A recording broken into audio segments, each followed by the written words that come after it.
Just been there, seen it, done it all, man, throughout your career, but this is a world that none of us have ever seen before, right? So give me an idea, man, just kind of what your mentality's been like, your focus has been like, getting ready for a fight during this crazy time that we're living. Well, the big difference is I'm bringing a very new mindset to training and life and everything, and I'm just very relaxed and calm, and I've done the work. I'm confident, and I've let all those dreams of trying to become a UFC champion go, and I'm just here to enjoy the experience, finish these last 4 fights on a legendary status. I'm trying to go out as good as I came in, if not better. Your legendary status is definitely established. So talk about the mindset. You said this kind of new attitude. I mean, is it freeing, I guess, to say, look, I guess that dream's not going to happen, but I can still enjoy this thing? It's just a removal of an invisible pressure that I might have put on myself, and so something that was self-created, and believing that it was my destiny to become a UFC champion, and now removing that pressure.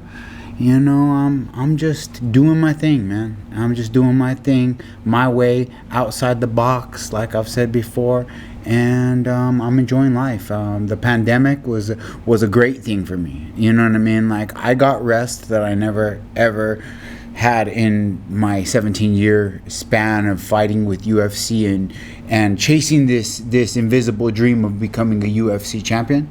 Like, I never let myself rest. I went from camp to camp to camp, from injury to injury to injury to injury to injury, to camp to camp to camp to camp, to marriage, to a divorce, to now I'm finally settled. I got my feet on the ground. I'm grounding. I'm getting my electrons from the mother. I'm feeling good. That's awesome. I know you said you wanted to fight out your last contract. I did want to specify. You said 4 fights left.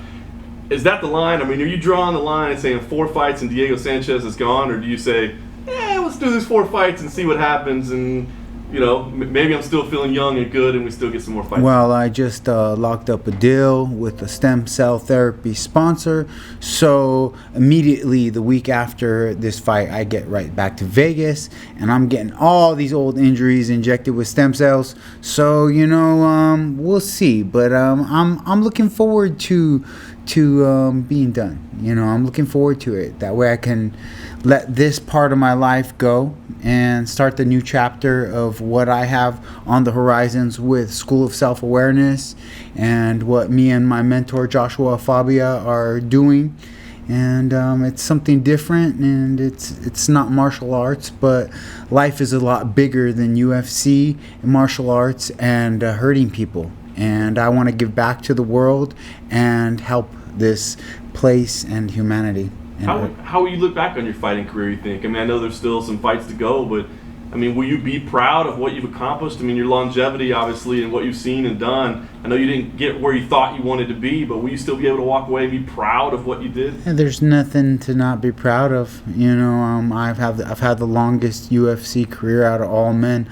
I was able to endure what all and most men can't. The UFC chews up and spits out UFC fighters in 2 to 3 years. I'm going on 20. And if you haven't noticed, I don't look like some of the other fighters. I still look young and youthful and energetic and happy. And as you've watched me through the years, as you've interviewed me through the years, you can probably notice that I'm speaking better, that I'm relaxed, that there has been some big changes, and I want to bring back those changes and share those things with the world, and also the UFC fighters that desperately need a mentor to show them the way. Like, hey man, maybe some of the things you're doing are not benefiting you for the long term. There are some other ways, some other ideas, and that's what I want to do when I'm done. I know you're ready to move past the career, but obviously we've got a fight in front of us right now. Your second straight 26-year-old, I believe, in a row. I mean, they're giving you these kids. It's been out of 5. This will be the 4th 26-year-old. It's crazy, right? So I mean, when they come to you with these matchups, do you ever get back on the phone with them and say, well, hey, give me somebody my age, man. Of course, me and Sean have these meetings. Joshua Fabius slapping the table at the UFC headquarters. It's going down, but it is what it is, and this is my job, and you know, I don't bite the hand that feeds me. You know, and I'm very grateful and respectful for the opportunities that I'm given. And if it's Jake Matthews, if it's Michelle the Monster Piera, you know, whoever it may be, you know, I'm here to do my job and get in there and achieve the task. And the task is to go in there, fight, win if possible, but walk out of that octagon like I did my last fight. No doubt. Joshua Fabia in your corner. I see Stephan Bonner in your corner as well. What inspired that, and what are you hoping to get out of him being in your corner as well? Well, you know, things just go full circle in life, and back to the house, the Ultimate Fighter house, the original Ultimate Fighter house, and me and Stephan Bonner, we were about to fight each other over some asparagus. I was just an ill-educated New Mexican that didn't even know what asparagus was. And, you know, after 15 years, 16 years of doing life, we came full circle, man. And we always stayed in contact, and we turned it out. We ended up being the best friends of the show. You know, he ended up being my best friend, my big brother from the show. And, you know, he came out to New Mexico, came out to the mountain. We built a sweat lodge. We had an experience. And I've been coming out to Vegas to train at the UFC PI, and he has a gym called Silver Wolf Training Center, and I love the energy there, and you know, it just connected. It just connected, and going back to the start of my career, working with big guys was how I got good. You know, it was Keith Jardine, it was Rashad Evans. You know, it was working out with the light heavyweights that made me such a great welterweight. And, you know, working out with him, training with his size, his reach, and his strength, you know, and his experience. You know, what other UFC fighter can say he fought 7 champions? You know, that's quite the resume, that's quite the experience. And, you know, I got quite the experience myself. So we put that all together, you know, the energy's right, and we're on the same mission. You know, we're on the same mission of God to, you know, help this place. That's awesome, man. Last thing for me, I mean, I know you've got kind of the next chapter of your life, of your career set up, and you're ready to get to that. But these last 4 fights, I mean, you have nothing to prove to the world of mixed martial arts, of course. Your legend status is accomplished. But what do you want to accomplish in these last? What do you want to get, whether it be something you take out of it yourself or something you give back to the world? What do you want to accomplish in these last 4 fights, assuming these are the last 4? My goals in these last 4 fights with the UFC is to finish strong, to finish healthy, to, you know, there is, you know, I shoot for the moon, man. I shoot for the moon in everything that I do. I'm looking for legend fights, you know. After this fight, you know, I'm not looking past Jake Matthews, but I'm looking for some legend fights, you know. Nick Diaz is coming back. There's some other big names. Nate Diaz. There's a lot of big fights that would be appealing for the fans. And of course, you know, I said I shoot for the moon. Conor McGregor is the number 4 fight. You know, like I envision myself dominating these next 3 fights and finishing my career with a fight with Conor McGregor. You know, that's my dream, that's my vision, and as I build my legacy, and you know, his does what his does, you know, I'll be here waiting if he wants to do it at the end of the road. Looking back on your career too, what would the Diego Sanchez right now tell that Diego Sanchez that got in that argument over the asparagus, just at the points of your career?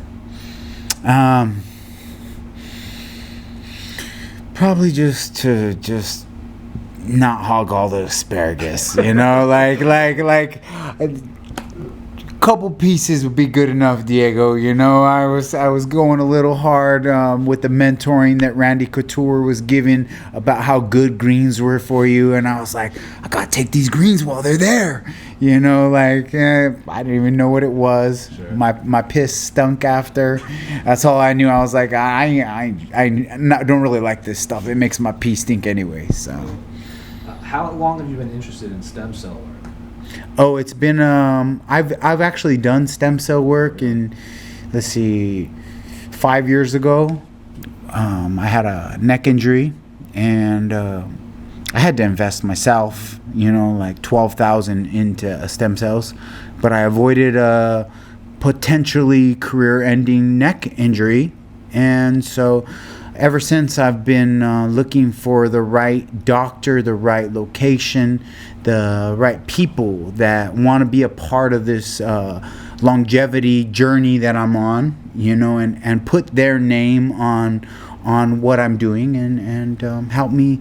I need these stem cells. I need, you know, it's technology. It's proven, and I have some joints that need some help because I've been working hard for a long time, and you know, I've got one surgery. I did my left labrum back in 2012, but that's all I've ever done, and so I have a little bit of work to do, but I'm all around. I'm healthy. The yoga, the SOS movements, and all around the healthy lifestyle that I've lived is allowed me to continue doing this. And speaking of your school of self-awareness, have any other of your fellow fighters approached you since your last fight, like just interested in your work in that school? Oh, you know, I have plenty of fighters that work with me up in Canada. I got the Coltrane, you know, I got Tristan. We got some Canadians up there, but you know, for the most part, I've been busy, and pandemic has put a hold on everybody, the whole world. So I've been busy doing my thing, you know, while pandemic's been going on. But you know, we're about ready to release the digital format. So that is where everything is going in this new era of coronavirus and pandemics, and so everything's going digital now. If you didn't notice, you know, everything's digital, and that's what we've been working on. We've been filming, developing all the content. I got a lot of big things going on. There's OnlyFans. I got OnlyFans that is gonna be an epic journey with Diego Sanchez, the transformation, the warrior to a wise man. It's a story of stories of biblical proportions. So, you know, you gotta tune in. But I gotta tell you right now, it's fuck the haters and the bots. Fuck you bots too. It's OnlyFans, and if you want to get your fan on, you know, and be a real fan and really support Diego Sanchez and really be a real fan. You know, like you say, you love. If you really do, you know, come on, where's that? Throw a little cheddar, you know. And one final one, is this necklace significant? Yeah, it does. It stands for protection and power in the unseen realms. Right on. Cool. Thank you, sir. Thank you, guys. Good luck, sir. Thank